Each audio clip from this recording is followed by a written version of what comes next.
আপাতত ঘরোয়া ক্রিকেটে নেই কোনো প্রকার ব্যস্ততা। জাতীয় দলে সুযোগ পেয়েও ব্যর্থ হয়ে দল থেকে ঠাঁই হারিয়েছেন অনেক আগেই।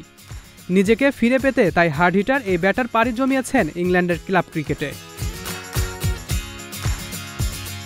সেখানে অ্যাভালি ক্রিকেট ক্লাবের হয়ে বিধ্বংসী ব্যাটিং প্রদর্শন করে নিজেকে ফের পুরনো ছন্দে ফিরে পেয়েছেন সাব্বির। ন্যাশনাল ক্রিকেট লিগের প্রথম বিভাগের ম্যাচে মাত্র ১০১ বলের মোকাবেলায় ২০০ রানের অপরাজিত ইনিংস খেলেন বাংলাদেশের এই হার্ড হিটার ব্যাটার। তার ব্যাটে ভর করে ১৪৩ রানের রাজস্বিক জয় পেয়েছে অ্যাভালি ক্রিকেট ক্লাব।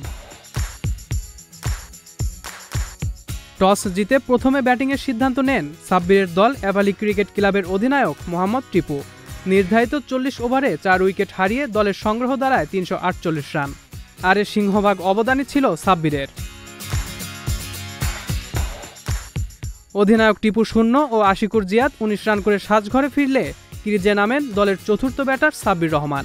এরপর ইনিংসের শেষ পর্যন্ত ক্রিজে থেকে ৪ ছক্কার ফুলঝুরিতে মাত্র ১০১ বলের মোকাবেলায় ২০০ রান করে অপরাজিত থাকেন ৩১ বছর বয়সী এই ডানহাতি ব্যাটার।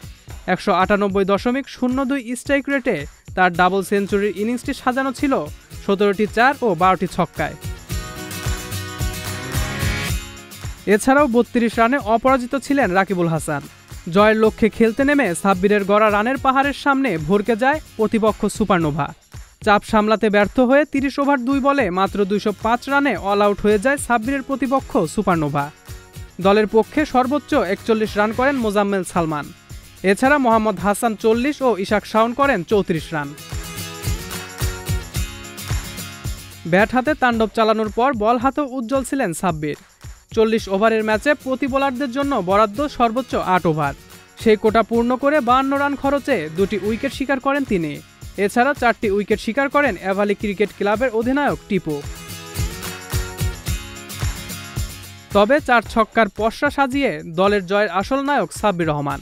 আসন্ন এশিয়া কাপ ও বিশ্বকাপের আগে ইংল্যান্ডের ক্রিকেটে এমন দুর্দান্ত পারফর্ম করে ফের জাতীয় দলে ফেরার দাবি জানিয়ে রাখলেন ডানহাতি এই hard hitter batter. Sajal Khan, Mahajan IT.